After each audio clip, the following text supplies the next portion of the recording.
Ini jam 7:40 nanti keluar kita nanti ya. Lagi. Kefaluk Ustaz? Alhamdulillah, alhamdulillah, tamam. Alhamdulillah. Baru Kayf hal? Alhamdulillah ana bi khair. Baik. Mungkin nanti di akhir majelis mungkin minta tambahan penjelasan ulang yang waktu kemarin kita nggak sempat ikut Ustaz. Ya, pembahasan tentang mana itu? Yang makhraj ya, kaifiyah. Kaifiyah hudus aswad itu Ustaz. Kaifiyat hudus al-aswat. Nanti mungkin setelah semua materi yang Ustaz sampaikan dan mungkin saya ada pertanyaan itu nih. Ya, insya Allah. Kalau seandainya saya tanya tentang pelajaran-pelajaran yang lalu sama Ustadz Fahrudin, kira-kira antum berkenan nggak jawabnya? Bagaimana Ustaz? Punten ambil air. Kalau misalnya saya tanya pelajaran-pelajaran yang lalu, kira-kira antum berkenan nggak buat jawab? Siap Ustaz, siap. Berkenan. Meskipun belum ada persiapan tadi. Kalau diizinkan saya persiapan. Oke. Tapi kemarin terkait makrot tenggorokan Ustaz, sama beberapa yang di lisan. Setelah Ustaz tanya begitu saya mencoba mengulang memorinya. Oh, oke. Cuman kalau ditanya bahasa Arabnya masih belum kayaknya Ustaz. Misalnya makrotnya qaf gitu. Kalau berbahasa Indonesia mungkin masih siap, tapi kalau Arab perlu waktu untuk ngafalin itu. Ya, terserah, nggak mesti harus bahasa Arab, yang penting pemahamannya gimana. Wah, saya Kalau setuju seandainya Iya. Kalau seandainya saya tanya antum tentang hukum mengamalkan ilmu tajwid ini, Ya, atau Ustaz. hukum meninggalkan tajwid, atau hukum membaca Al-Quran tanpa tajwid, kira-kira antum bisa nggak? Sesuai yang diingat Ustaz ya. Ya, Oh, siap. Langsung sekarang ini. Atau nunggu peserta yang lainnya sambil anu. Oh, nuding. Halo, Ustaz?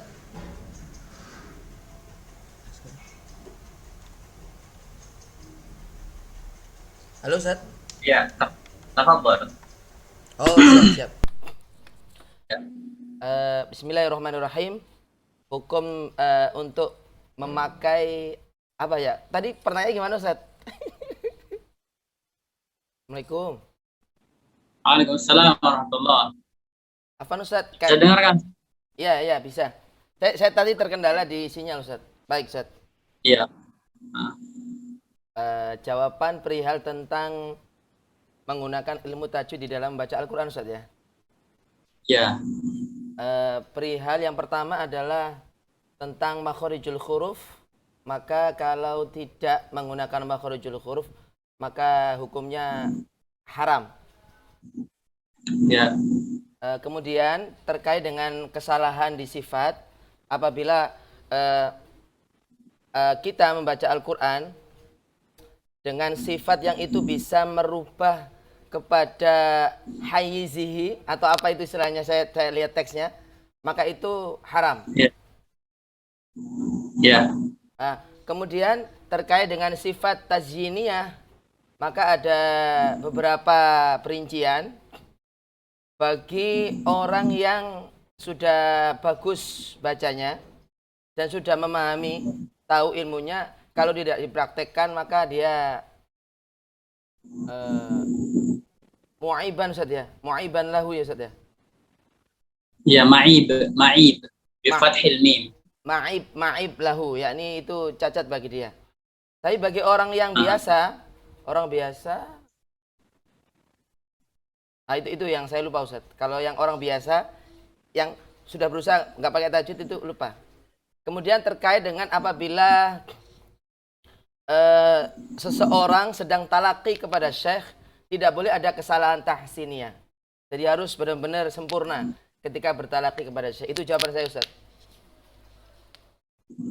Oke, ahsan, barakallahu fiik. Alhamdulillah. Barakallahu fiik. Jadi itu tadi ya, kalau misal makharij itu wajib untuk semua orang. Makharij wajib untuk semua orang. Kemudian sifat allati idza ukhilla biha tukhrij an hayyizihi, itu wajib juga. Wajib bagi setiap orang tanpa terkecuali. Kalau misalnya meninggalkannya haram. Adapun tazyiniyah itu juga wajib, tidak boleh ditinggalkan bagi orang yang sedang talaki. Bagi orang yang sedang talaki. Nah, adapun orang yang memang yang alim mutqin, kalau dia meninggalkan sifat tazyiniyah, tahsiniyah, itu aib bagi dia karena dia alim, sudah tahu tapi masih melanggar.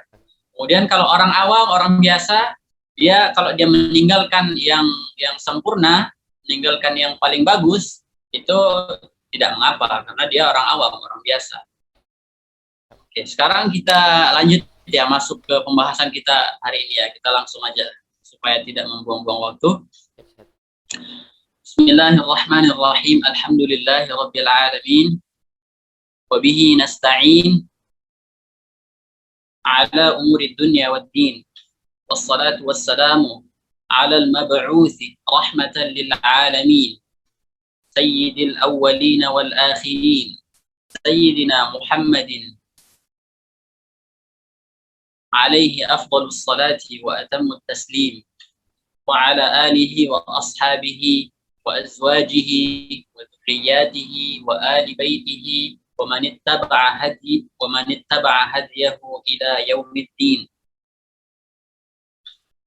اللهم علمنا ما ينفعنا وانفعنا بما علمتنا وزدنا علما وتوفيقا يا أكرم الأكرمين. اللهم اجعل ألسنتنا عامرة بذكرك وقلوبنا بخشيتك يا أكرم الأكرمين. اللهم افتح علينا فتوح العارفين وارزقنا حفظ المرسلين والملائكة المقربين. اللهم اغفر لنا ذنوبنا وذنوب والدينا وذنوب شيوخنا وذنوب معلمينا وذنوب أساتذتنا وذنوب والدي وارزقهم رزقا حلالا طيبا مباركا يا أكرم الأكرمين يا رزاق يا غني يا حميد إنك على كل شيء قدير. Syukur kepada Allah Subhanahu wa taala yang sangat pantas untuk dipuji. Salah satunya zat yang berhak dipuji itu Allah Subhanahu wa taala, dengan kecintaannya dengan kita, maka mampulah kita pada hari ini untuk istiqamah dalam melanjutkan kajian kita, kajian tajwid al-musawwar, tajwid bergambar. Kalaulah bukan karena kecintaan Allah terhadap kita yang hina ini, maka mungkin kita sekarang berada di tempat lain. Mungkin kita sekarang disibukkan dengan hal-hal yang bisa dikatakan lebih rendah derajatnya daripada ilmu yang sedang kita pelajari ini. Tapi karena rahmat Allah Subhanahu wa taala, Allah masih memberi kita nikmat sehingga kita bisa kembali lagi bertemu di pertemuan kali ini. Tajwid al-Musawwar dikarang oleh Syekh Dr. Aiman Rushdi Suwaid hafizahullah ta'ala wa aksara min amsalihi fi hadhihi al-ummah wa baraka fihi wa fi umrihi wa fi man hawlahu wa nas'alullah lahu wa nas'alullah an yahfazahu min su'in wa makarih wa nas'alullah an yufidha alaina barakatahu wa barakata syuyukhihi ajma'in.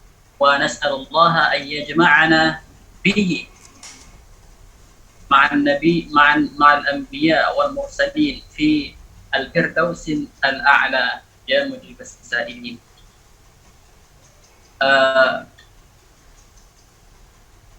Pada pertemuan yang lalu kita sudah mulai membahas tentang bagian-bagian tentang alat-alat ucap manusia, tentang anggota-anggota yang kita gunakan untuk mengucapkan huruf. Di antaranya ada tenggorokan, kemudian ada lidah, kemudian gigi, dan ada kedua bibir, dan seterusnya.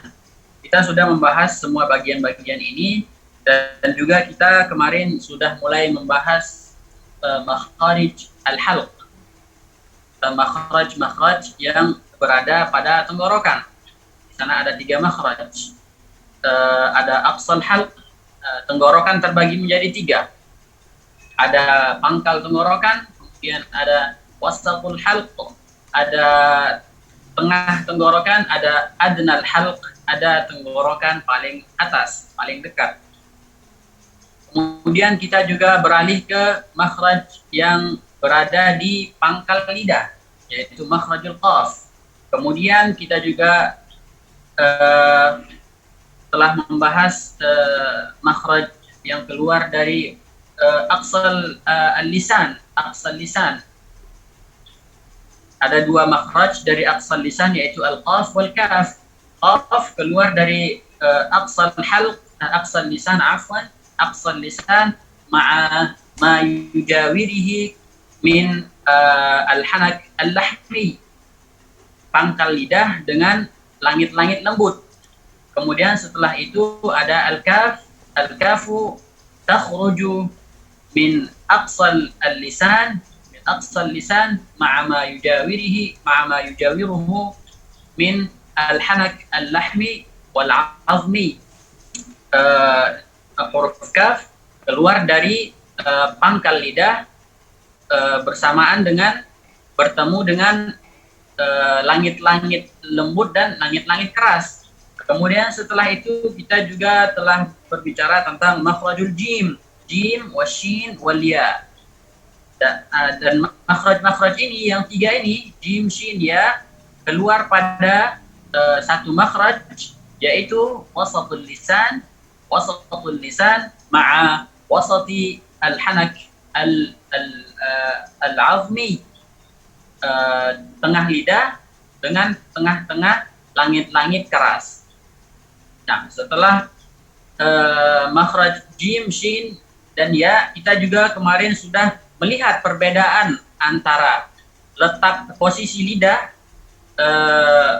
saat mengucapkan huruf jim, shin, dan ya. Masing-masing dari mereka punya perbedaan letak atau jarak antara tengah lidah dengan tengah langit-langit. Kemudian setelah itu kita juga sudah masuk ke makhraj ad-dad. Ad-dad itu keluar dari hafatul lisan, dari tepi lidah, baik yang kanan ataupun yang kiri atau kedua-duanya. Bergesekan atau tepi lidah itu mendorong ke gigi geraham atas. Nah, setelah itu insya Allah kita akan masuk ke makhraj yang baru.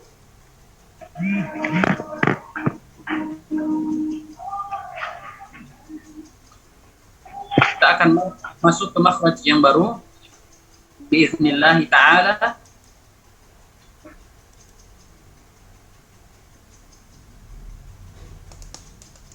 Makhraj al-lam. Kalau kita akan mulai makhraj al-lam. Di mana makhraj al-lam? Makhrajuha min adna hafatay lisan ila muntaha tarafih. Min adna hafatay lisan ila muntaha tarafih. Nah, dari tepi lidah paling ujung hingga ke akhir dari taraful lisan. Dari akhir hafat pinggir lidah ke akhir ujung lidah.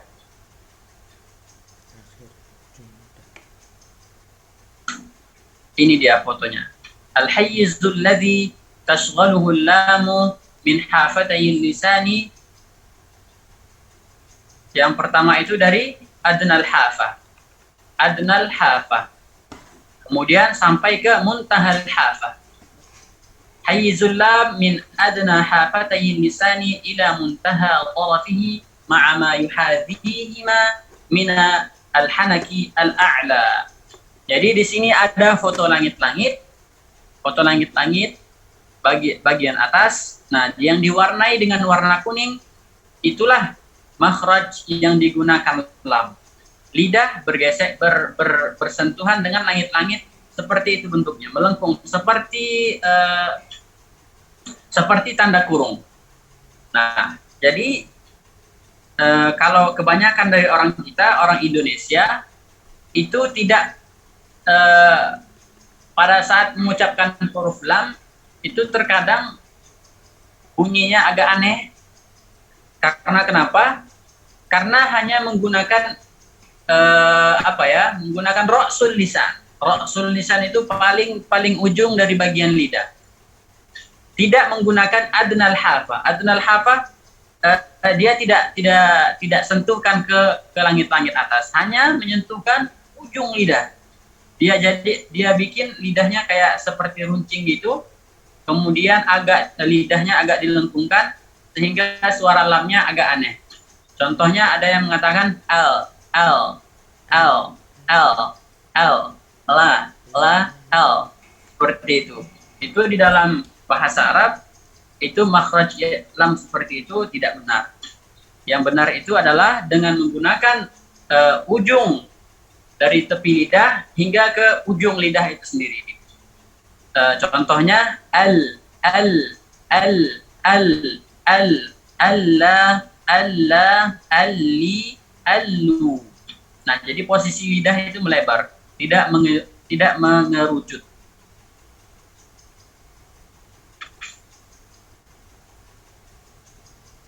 Nah, ada di satu keadaan lam itu mufakhamah.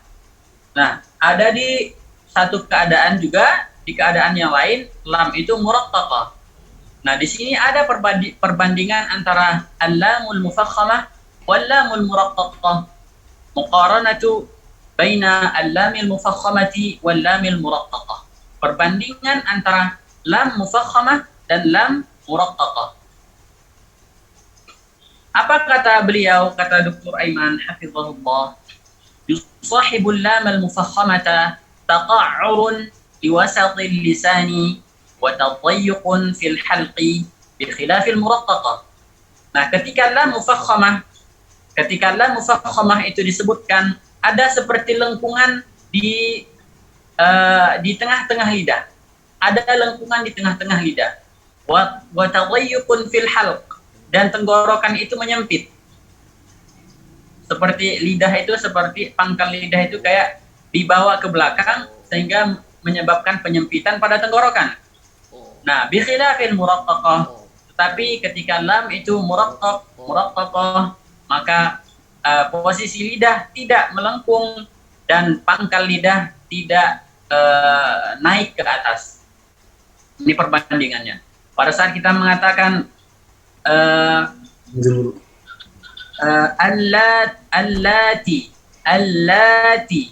allati, posisi lidah tidak melengkung, tengah-tengah lidah tidak melengkung. Tapi saat kita katakan Allahu, tengah-tengah lidah itu terasa ada lengkungan terjadi pada tengah-tengah lidah.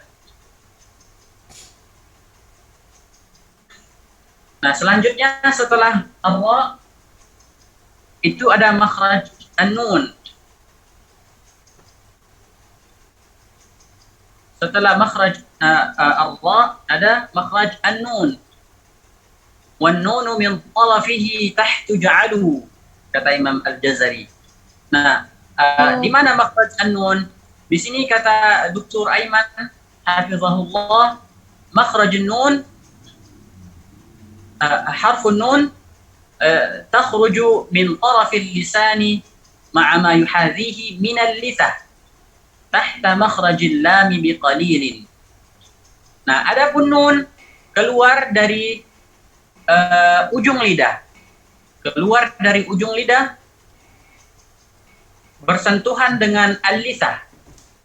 Al-lisah ini kemarin kita sudah perhatikan makhrajnya ketika pembahasan tentang bagian-bagian dari alat ucap. al-lisah itu terletak di sini, di sebelum tempat tumbuh gigi atas. Itu namanya al-lisah. Tahta makhrajil lami biqalil. Di bawah makhraj lam. Sedikit saja perbedaan antara nun dengan lam. Ada perbedaan sedikit. Nun agak di bawah sedikit, lam agak di atas. Makanya kata Imam Jazari, wan nunu min tarafihi tahtu. Yani tahta al-lam. Di bawah lam. Wa yusahibuha ghunnatun minal khayshum. Nah, jadi huruf nun di sini terbagi menjadi dua. Di sini terbagi menjadi dua. Ada yang dia lisan, ada yang khayshum. Nah, para ulama tajwid atau ulama lughah Arabiyah, mereka menamakan bagian dari lisan ini adalah an-nisfal mukammal. Sammal ulama al-juz' al-lisaniyya minan nun an-nisfal mukammal. Ulama itu menamakan bagian yang digunakan huruf nun ini pada lidah, itu namanya an-nisfal mukammal, separuh yang disempurnakan. Nah, wasammau al-juz' al-khayshumi, bagian yang hidung, bagian nun yang hidung, yang gunnahnya, apa mereka namakan? Mereka namakan an-nisfal mukammil. Perhatikan bagus-bagus. Yang pertama an-nisfal mukammal, yang kedua an-nisfal al-mukammil. An-nisfal mukammil. Apa perbedaan mukammal dan mukammil? Di dalam ilmu sharaf itu ada namanya ada wazan isim fa'il, ada wazan isim maf'ul.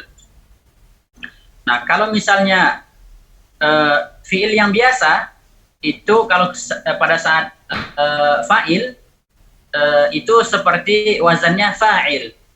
Contohnya kalau misalnya kita ambil kata lain, fa'il talib atau qari, seperti itu. Kalau misalnya maf'ul, talib maf'ulnya matlub. Kalau qari maf'ulnya maqru. Kalau misalnya Khalid, maf'ulnya makhlud, begitu seterusnya. Tapi di sini al-mukammil ini bertambah satu huruf. Yang awalnya kamula yakmulu, kamilan, makmulun, ditambah satu huruf, yaitu huruf mim yang di tengah. Kamula, mimnya ditambah lagi menjadi satu, maka jadi kammala. Kammala yukammilu, takmilan, mukammilun, mukammalun. Nah, mukammil ini untuk menandakan, untuk menunjukkan makna objek, makna pelaku. Nah, adapun mukammal ini menunjukkan makna objek atau orang yang sebagai korban dari sebuah perbuatan. Maka di sini al-mukammal yang disempurnakan. Jadi lisan ini, bagian dari lisan itu yang disempurnakan. Adapun yang menyempurnakannya, siapa yang menyempurnakan nun? Yang menyempurnakannya itu adalah bagian dari khayshum, al-mukammil. Jadi itu harus diperhatikan ya, beda harokat, beda makna. Al-mukammil, al-mukammal. Jadi saya ulangi, bagian dari nun ini, nun terbagi dua, bagian lisan dan bagian khayshum, bagian dari hidung. Nah, bagian dari hidung ini itu ulama menamakannya an-nisfal mukammil, setengah yang menyempurnakan. Adapun bagian dari lisan itu an-nisfal mukammal, separuh yang disempurnakan, yang menyempurnakan dan yang disempurnakan. Kemudian makhraj ar-ra. Makhraj ar-ra sama seperti lam, nun dari tarafil lisan. Nah, tapi perbedaannya ada di atasnya. Tarafil lisan dengan apa? Di sini ma'ama yuhazihi minal lisah qariban min makhrajin nun. Nah, dia juga dengan lisah juga, ujung lidah dengan lisah qariban min makhrajin nun, dekat dengan makhraj an-nun. Dekat tapi tidak satu makhraj.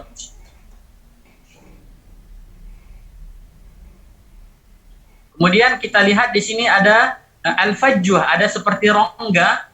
rongga allati yamurru minha juz'us shawt. Nah, dari rongga itu sebagian dari suara itu keluar dari rongga itu. Ini ada ditunjuk melalui tanda panah di tengah-tengah, ada seperti rongga, di mana dari rongga itu keluarlah huruf. Inda nutqir ra, ketika mengucapkan huruf ra. Wallati laulaha lanqafala al-makhraju tamaman. Nah, tanpa ada rongga itu, maka makhraj akan tertutup, akan benar-benar tertutup. Mimma yuaddi ila takriri al-manhiyi anhu.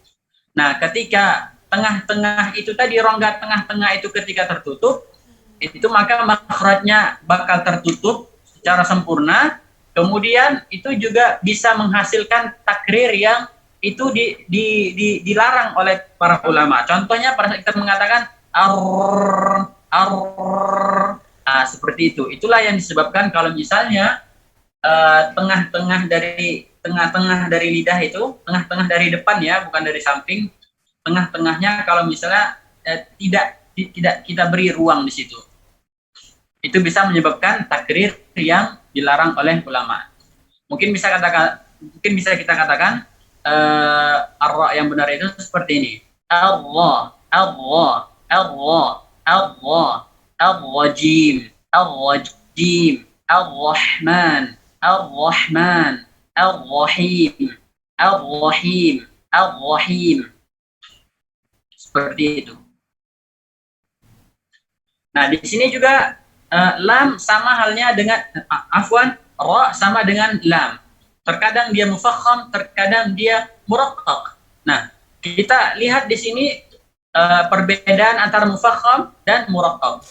Yusahibu ar-ra'ul mufakhamah taqa'urun liwasatil lisani wa tadayyuqun fil halq bi khilafi al-muraqqaqah. Kita sudah bahas pada lam, dan hal yang sama juga terjadi pada ra. Pada saat mufakham dan muraqqaq. Pada saat mufakham ada lengkungan di tengah-tengah lidah, kemudian ada penyempitan pada tenggorokan, kemudian pada la ar-ra al-muraqqaqah itu tengah-tengah lidah tidak ada terjadi apa-apa, kemudian pangkal lidah juga tidak ada terjadi apa-apa.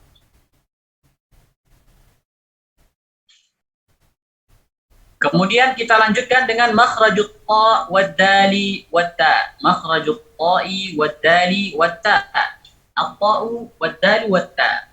Di sini ta dibedakan dengan dal dan ta. Kenapa dibedakan dengan dal dan ta?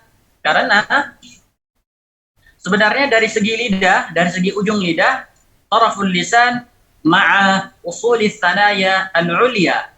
Ujung lidah bersamaan dengan pangkal dari gigi atas, gigi depan atas. Ujung lidah dengan pangkal gigi atas. Ta, at-ta, at-ta, adda, atta, adda, atta, adda, atta. Pada saat huruf ta di situ ada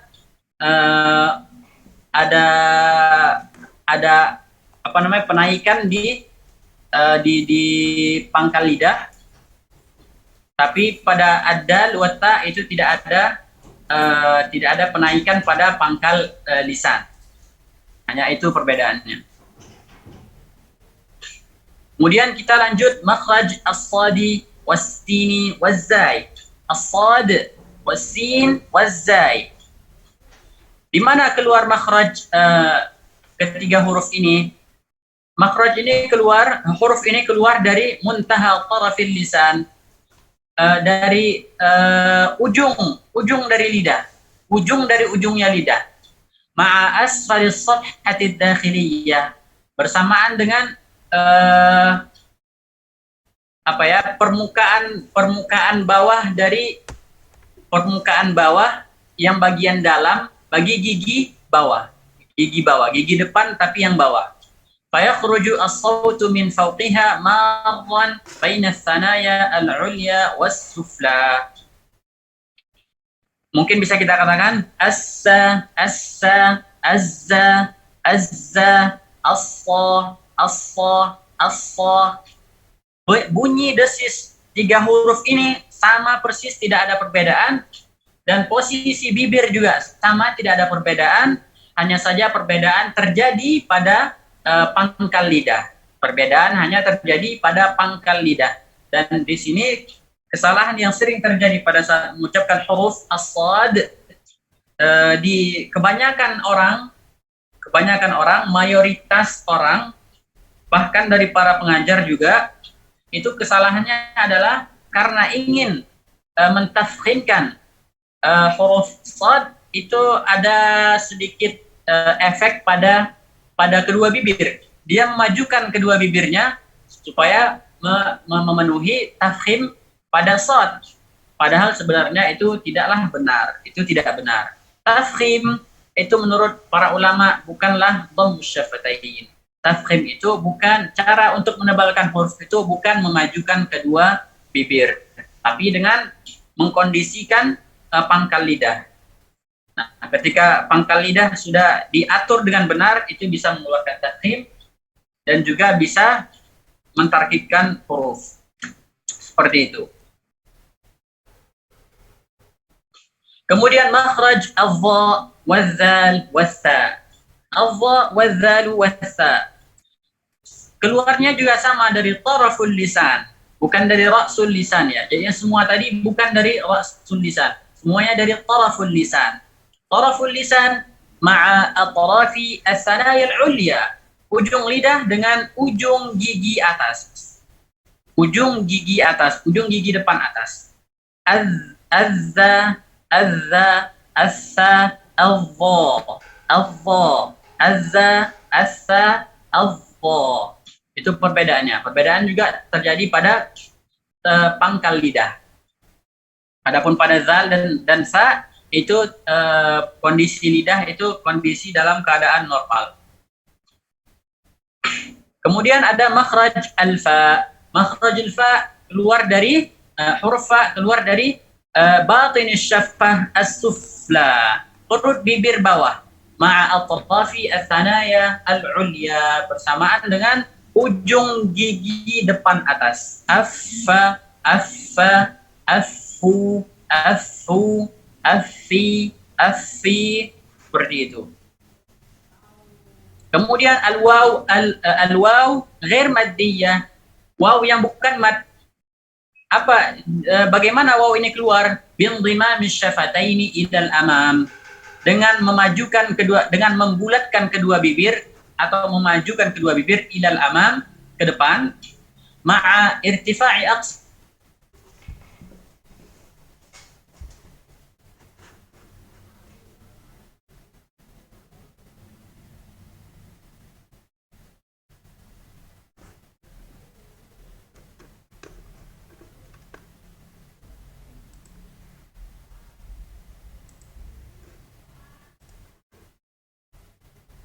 Di sini sudah kita dulu kita beberapa pertemuan yang lalu kita sudah membahas tentang waw al-maddiyah.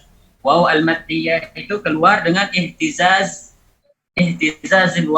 al-wataraini, ihtizaz al-awtar as-sautiyah, pita suara itu bergetar. Itu perbedaannya.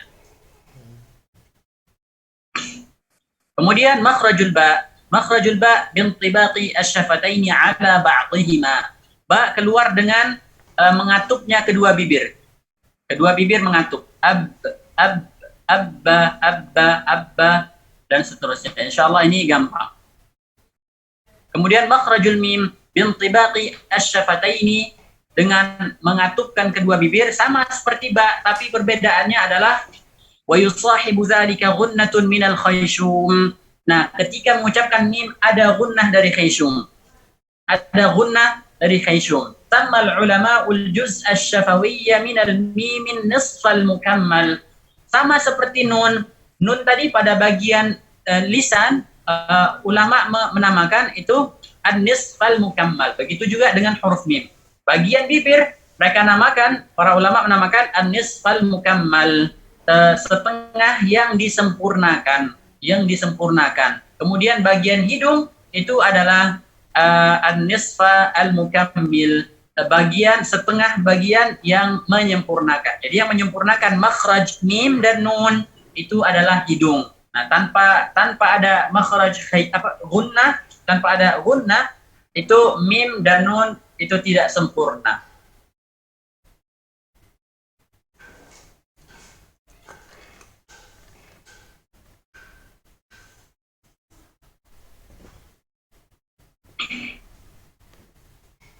Al-ghunnatu min haitsu kaunuha harfan. Nah, di sini kita membahas tentang gunnah. Di dalam Al-Jazariyah, Imam Jazari mengatakan di akhir bab ini, di akhir bait tentang makhrajul huruf, lisyafatainil wawu ba'um mimu wa ghunnatun makhrajuhal khayshum. Makhraj yang terakhir itu adalah makhraj khayshum, di mana dari makhraj ini keluar gunnah. Apa itu gunnah? Di sini katanya hiya sautun yakhruju minal khayshum. Suara yang keluar dari hidung, atau at-tajwi fil anfi, ada rongga di dalam hidung. Wa takunu musahibatan lin nuni wal mimi fi kulli ahwalihima.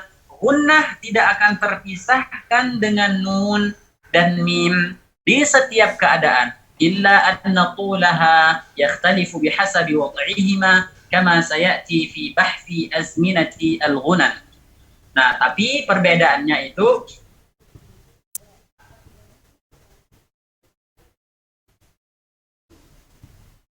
tingkatannya itu berbeda sesuai dengan keadaan dari mim tersebut.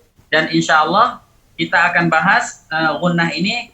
Alhamdulillah kita sudah menyelesaikan bab makharijul huruf yang secara khusus itu secara spesifik itu ada 17, tapi secara umum ada 5, atau bisa kita sempitkan lagi ada 4 makhraj secara umum. Dan alhamdulillah kita sudah bahas semuanya. Sebelum kita selesaikan pelajaran kita ini, saya persilahkan bagi teman-teman yang mungkin masih kurang paham dengan makhraj-makhraj yang sudah kita bahas tadi, silahkan kalau ada yang mau bertanya. Mungkin saya terlalu cepat tadi menjelaskannya.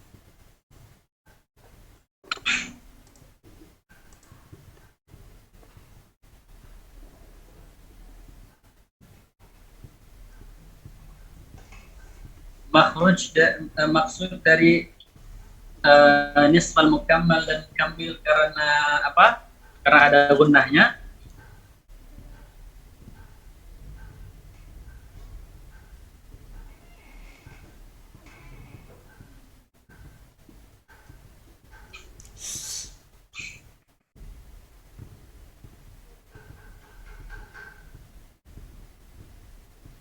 Karena mim dan nun itu bagian dari lidah dan syafat dan kedua bibir saja, itu tidak cukup untuk menjadikan dia huruf yang berdiri sendiri. Tidak cukup menjadikan nun itu hanya keluar dari taraful lisan saja. Tidak cukup hanya itu. Kalau misalnya kita tidak keluarkan, tidak kita berikan bagian khayshumnya, itu tidak jadi nun. Itu secara otomatis pada saat kita mengucapkan nun itu secara otomatis itu sudah ada bagian dari khayshumnya.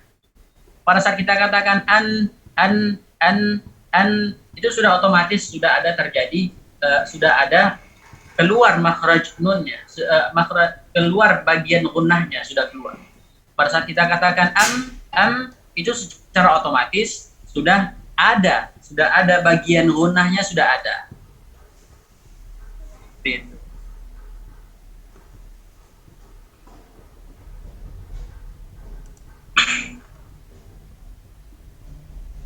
Ada yang lain? Saya Ustaz, izin bertanya Ustaz. Iya, tafadhol. Ini terkait pelajaran hari ini, saya ada 3 pertanyaan Ustaz. Iya, tafadhol. Untuk yang pertama berhubungan dengan huruf lam dan huruf ra Ustaz. Pada penjelasan yang ada di buku itu ada 2 kata yang saya catat, yaitu taqa'ur kemudian tadayyuq, yakni taqa'ur li wasatil lisan dan tadayyuqun fil halqi. Yang ingin saya tanyakan adalah apakah dua istilah ini itu juga berlaku terhadap huruf-huruf yang mana dia nanti dibaca tebal Ustaz, seperti huruf istilah dan beberapa huruf yang lainnya. Itu yang saya tanyakan Ustaz. Allah. Iya. Seperti huruf apa ya? Seperti kha ya, Iya, seperti al-qaf dan al-ghain itu ya. iya. Kaifa ra'yukum Ustaz? Di sini kena kita lihat ya. Kita coba renungkan dulu. Kenapa pada saat ra dan lam, kenapa itu terjadi taqa'ur? Itu kan kita pengen tahu kenapa ada taqa'ur atau lengkungan pada lidah. Kalau misalnya tadayyukun fil halq, itu setiap huruf yang tebal ada. Kalau tadayyukun fil halq yang dimana tenggorokannya itu menyempit, itu setiap huruf yang mufakham itu ada. Qaf, ta, waw, sad, qad, itu semuanya ada. Nah, khusus pada lam dan ra ini ada terjadi lengkungan di tengah-tengah lidah. Karena apa? Karena taraful lisannya, ujung lidahnya nyentuh ke langit-langit. Karena ujung lidahnya nyentuh ke langit-langit. Makanya dia terjadi ada lengkungan. Lidah satu yang ujung naik, kemudian yang pangkal juga naik. Otomatis tengahnya lengkung. Adapun pada huruf-huruf yang lain, itu tidak tidak seperti itu. Kalau seperti misalnya qaf itu tidak, ujung lidah tidak ada peranan. Kemudian as-sad, ujung lidah tidak ada naik ke atas. Kemudian apa lagi? Ad juga dia peranannya tepi lidah. Kemudian al-dha di sana dia ada sifat tambahan lagi. Itu namanya ada itbaq namanya.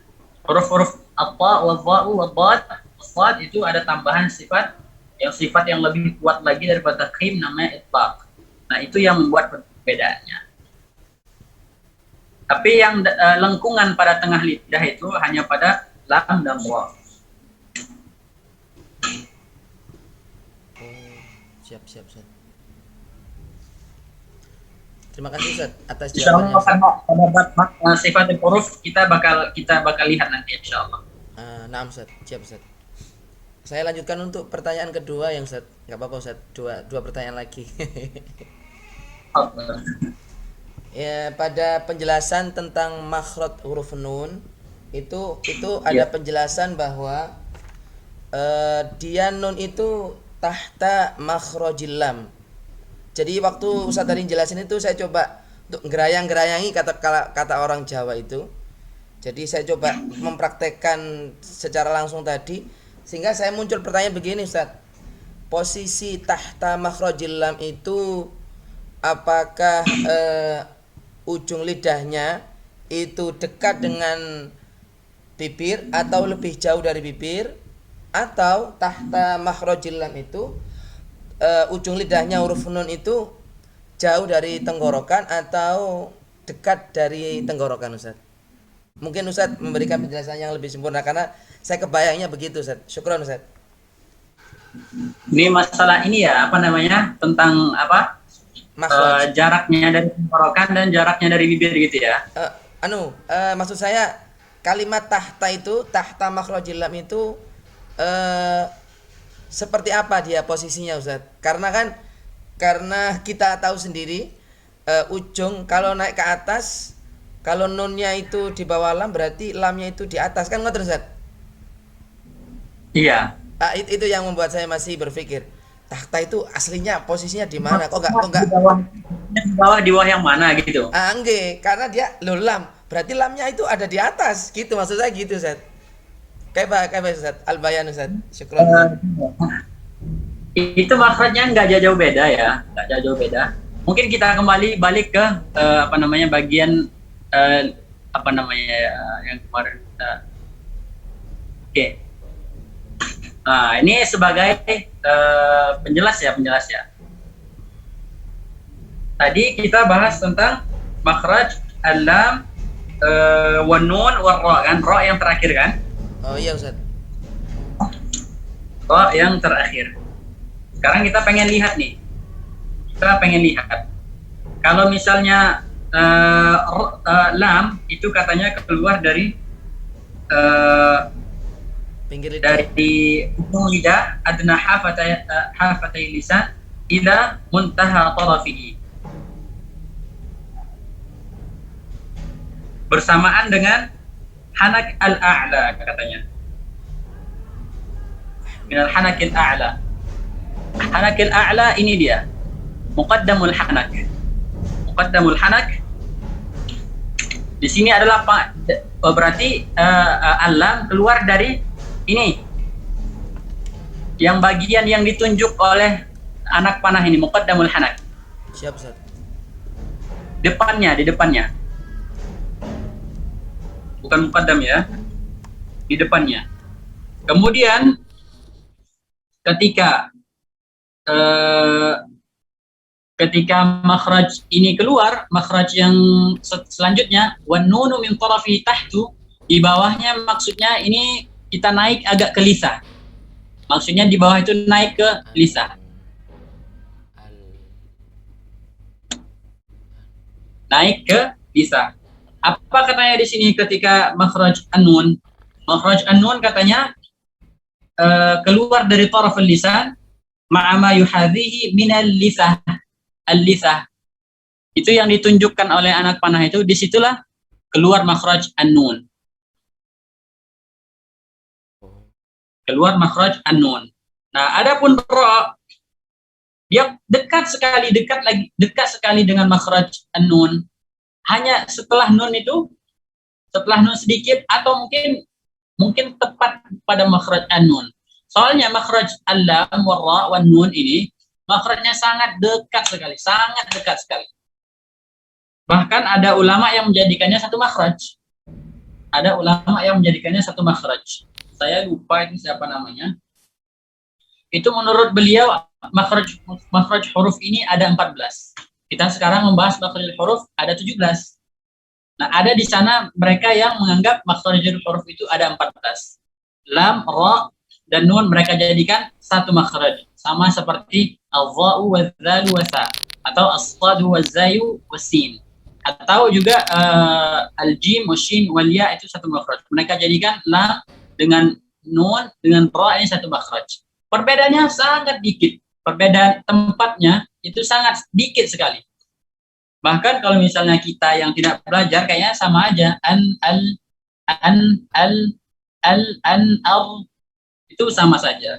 Tapi yang jelas yang pertama itu lam, kemudian di bawahnya ada nun, kemudian di bawahnya sedikit ada huruf ar-ra. Oh.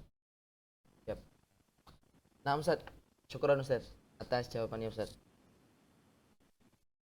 Boleh soal terakhir Ustaz. Ini agak berhubungan dengan teks Arabnya Ustaz. Iya, ya. Setelah saya kompilasi dari penjelasan semua makharijul huruf yang ada, khususnya yang ada di lisan ya. Itu saya tangkapnya begini Ustaz. Seperti misalnya qaf dan kaf. Dari aqsal lisan, kalimat setelah itu adalah ma'a Ustaz. Ada menggunakan kalimat ma'a, setelah itu langsung hanak lahmi atau hanak idhomi begitu. Dia menggunakan kalimat ma'a. Tetapi kalau sudah ke huruf-huruf yang ada di tengah itu, kayak dhad misalnya, itu menggunakan seperti dhad menggunakan tambahan Ustaz setelah ma'a itu. Jadi kayak dhad itu ma'a ma yujawiruha. Ada tambahan yujawiruha. Kemudian di makhraj yang lainnya, huruf yang lainnya itu menggunakan ma'a, tapi setelahnya bukan yujawiruha, tapi ma yuhadhihi itu Ustaz. Nah, kemudian ada yang tidak menggunakan huruf ma'a, tapi menggunakan ila. Nah, yang saya tanyakan adalah apakah ini secara letterlet harus seperti itu, atau teks kalimat ma'a ma yujawiruha, ma'a ma yuhadhihi, atau ma'a titik itu itu hanya sekilas bahasa saja, atau sebenarnya nggak harus seperti itu? Kalau memang seperti itu misalnya, makna dari yuhadhihi itu seperti apa dan yujawiruha itu seperti apa, Ustaz? Jazakumullah khair, Ustaz. Iya. Bahasa Arab nih ribet ya gitu ya. Oke, karena maklum Ustaz, belum tuntas.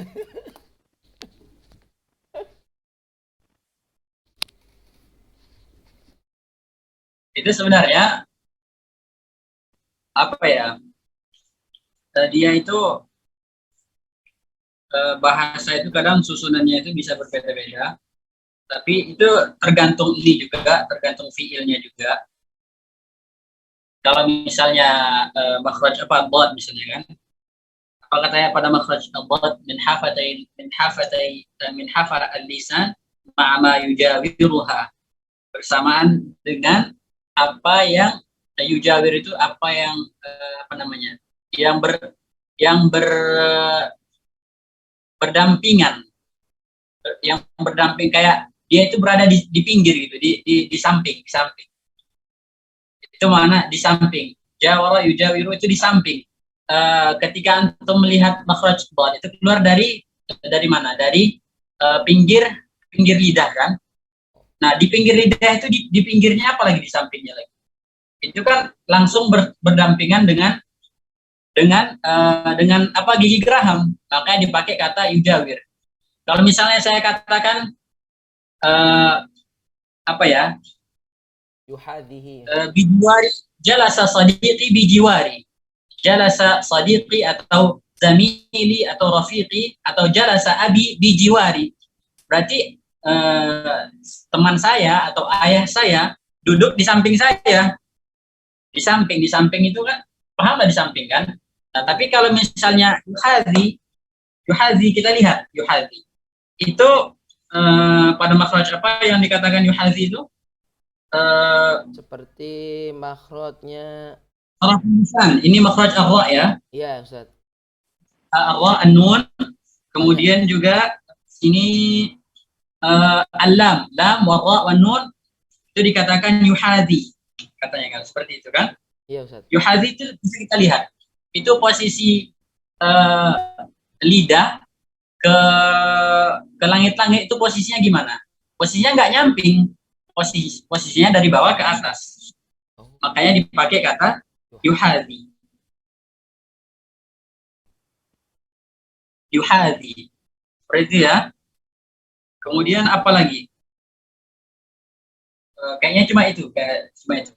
Iya, Ustaz. Itu hanya perbedaan dari segi bahasa saja. Perbedaannya karena bahasa Arab ini dia kalau misalnya menggambarkan sesuatu itu sangat punya bahasa khusus. Kalau misalnya untuk di samping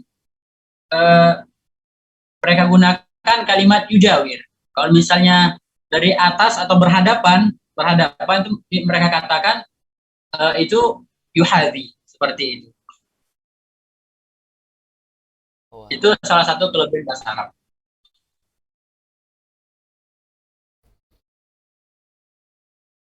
Paham nggak Ustaz? Soal Abdul Fattah. Insya Allah, Ustaz. Terima kasih, Ustaz, atas jawabannya. Saya mau kembangkan dari pertanyaan saya tadi, Ustaz, tentang juga penjelasan Ustaz tadi. Saya sendiri sekarang, Ustaz, masih terus mencari kebenaran terkait dengan bahasa Arab. Khususnya teks-teks yang tadi sudah saya tanyakan itu.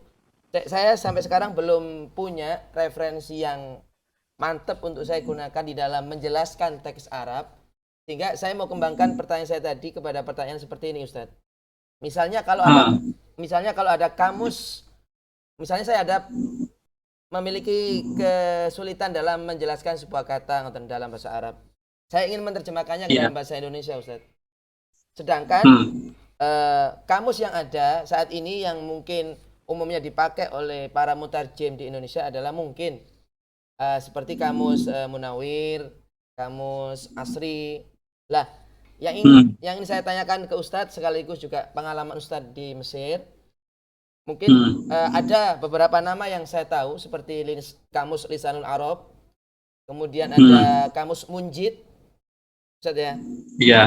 Kemudian nggak tahu ada juga namanya kamus Muhit atau seperti apa. Lah untuk Ah, Oke, untuk mendapatkan kebenaran yang lebih mantap itu, kalau yang Munawir kan hanya teks Indonesia Ustaz ya. Sepertinya iya. rasa-rasanya kurang. Lah kalau Ah, kita kembali ke marojik yang Arab atau mu'jam Arab, itu sepertinya lebih mantap. ah. Lah yang saya tanyakan, kira-kira apakah Ustadz punya referensi? Apakah Lisanul Arab itu cukup? Atau Munjid lebih bagus dari Lisanul Arab?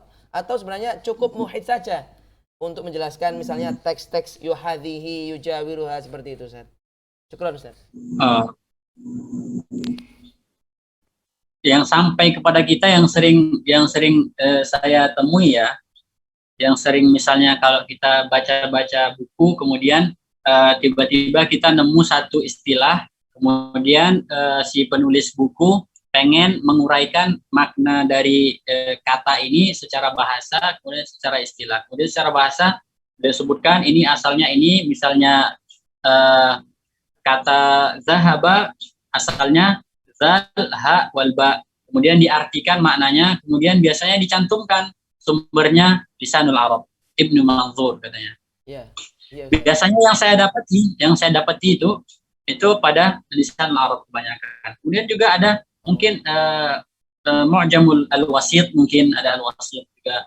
Kemudian ada Al-Muhit yang tadi kayak antum sebutkan. Kemudian ada Al-Mukhtar As-Sahah kalau saya nggak Mukhtar salah. Sohah. Saya Mukhtar. rasa itu tidak ada masalah. Kalau Munjid nggak termasuk jadi referensi di dalam memahami untuk teman-teman yang di Al-Azhar Ustadz ya? Kalau dari kita mungkin saya kurang kurang banyak baca buku ya, mungkin bisa aja dipakai, bisa aja. Eh, Kalau muhid itu sebenarnya di kamus digunakan untuk apa Ustadz? Atau semuanya bisa digunakan untuk kamus muhid ini? Atau dia khusus untuk fikih saja kah? Atau tafsir saja kah begitu? Termasuk Mukhtarus Sohah. Apa tadi namanya? Saya belum belum. Itu apa ya? Saya kurang kurang punya ini. Saya cuma punya Lisanul Arab.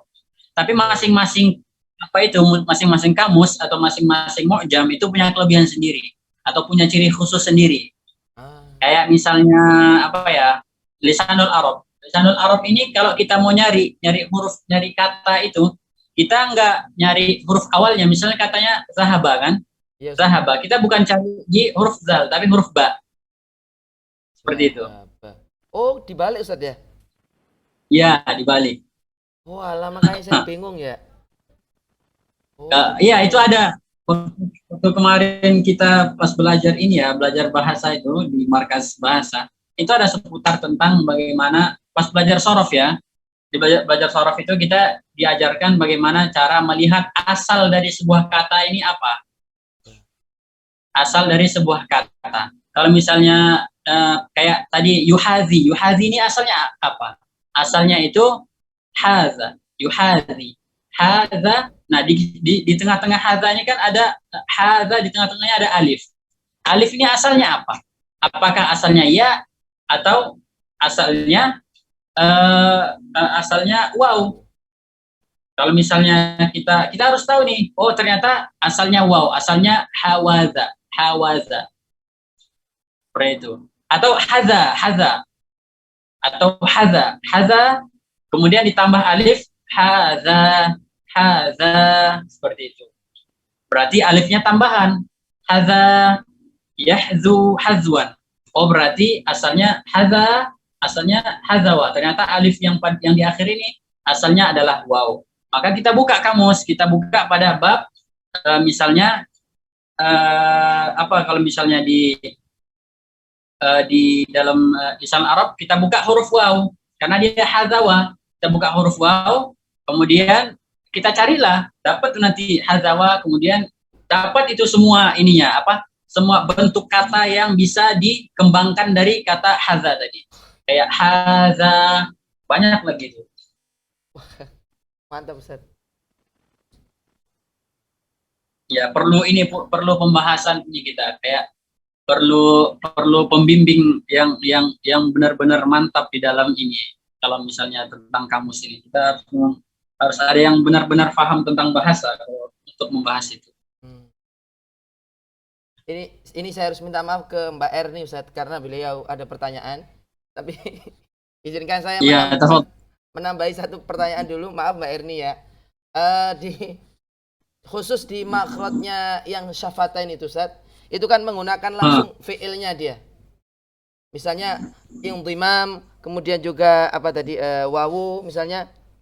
Kalau misalnya saya suatu saat menjelaskan ke para santri di sini misalnya bahwa makhrajnya wawu itu tidak menggunakan istilah indimam saya Ustaz, tapi saya menggunakan dhammus syafatain begitu.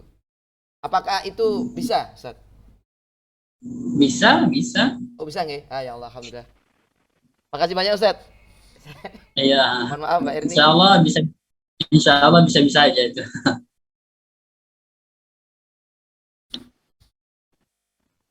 Ada yang menggunakan kata zammun, Zamun. zammu syafatain. Banyak ada bahasa Arab ini banyak bisa dipakai untuk apa namanya mengekspresikan sebuah perbuatan itu ada banyak di dalam bahasa Arab. Tafadhol Mbak Erni. Oh beliau di kolom anu Ustaz, kolom chat beliau.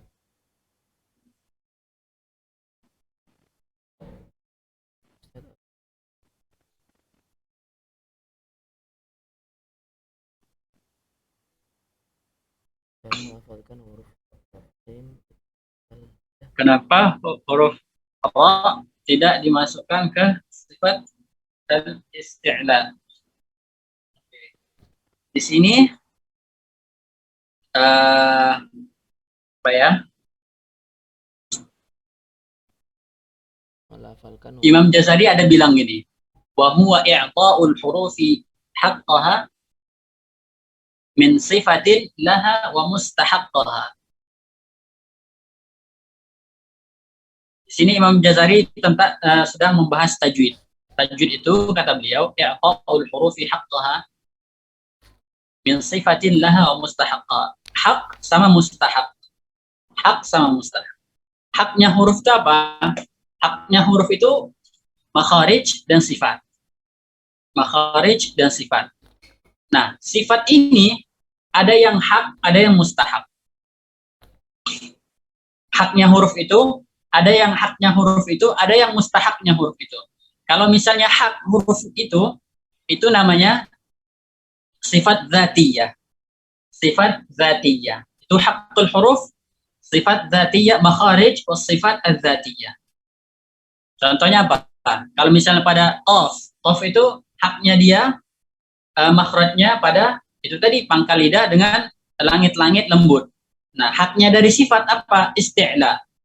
Nah, kalau misalnya ra kenapa tidak dimasukkan pada isti'la? Karena dia bukan haknya dia, tapi mustahaknya. Mustahaknya maksudnya apa? Tafkhim itu ra dia bukan sifat gimana ya? Sifat isti'la atau sifat tafkhim pada ra itu hanya tergantung kondisi. Kalau misalnya ra itu maftuhah, dia mufakham. Kalau misalnya pada keadaan maksura dia murakkab. Jadi ada masanya dia mufakham, ada masanya dia murakkab. Makanya tidak dimasukkan dia ke dalam huruf isti'la. Isti'la itu termasuk dari haqqul huruf. Haqqul huruf. Tapi kalau misalnya tafkhim pada ra itu mustahaqqur ra. Mustahaknya ra itu berhak mendapatkan tafkhim. Seperti itu, kurang lebih. Jadi intinya kalau misalnya apa tadi ya katanya intinya itu kenapa ra itu tidak dimasukkan ke dalam huruf isti'la karena kita kembali ke pembagian sifat zatiyah dan aradiyah. Itu intinya, sifat zatiyah dan aradiyah. Dengan kata lain, zatiyah itu bisa kita katakan haqqul huruf, kemudian aradiyah itu mustahaqqul huruf. Mudah-mudahan bisa terjawab.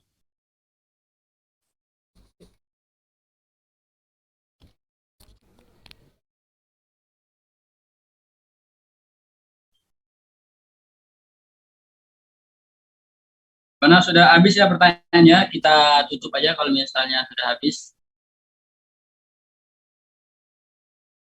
Ya nggak ada orangnya, yang nanya orang yang nanya nggak ada. Saya merasa bersalah, Ustaz. Saya merasa bersalah, Ustaz.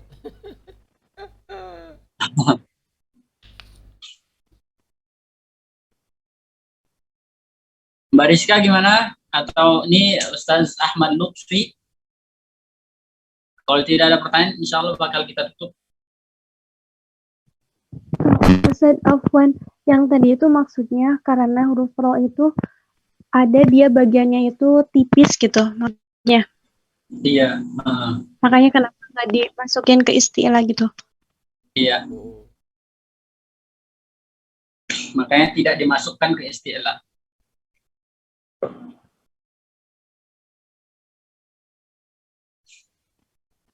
Oke, kalau tidak ada lagi, insya Allah bakal kita tutup dengan melafalkan hamdalah. Alhamdulillahirrahmanirrahim. Subhanakallahumma wa bihamdika nasyhadu an la ilaha illa anta nastaghfiruka wa natubu ilaik. Mohon maaf kalau ada kesalahan. Semua kesalahan itu murni dari saya sendiri. Dan kebenaran itu hanya datang daripada Allah Subhanahu wa taala, murni dari Allah.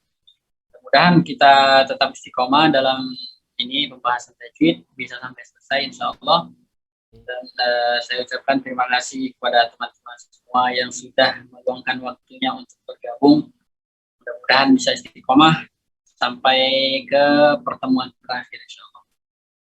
Assalamualaikum warahmatullahi wabarakatuh. Waalaikumsalam warahmatullahi wabarakatuh. Terima kasih, Ustaz. Oke. Sama-sama.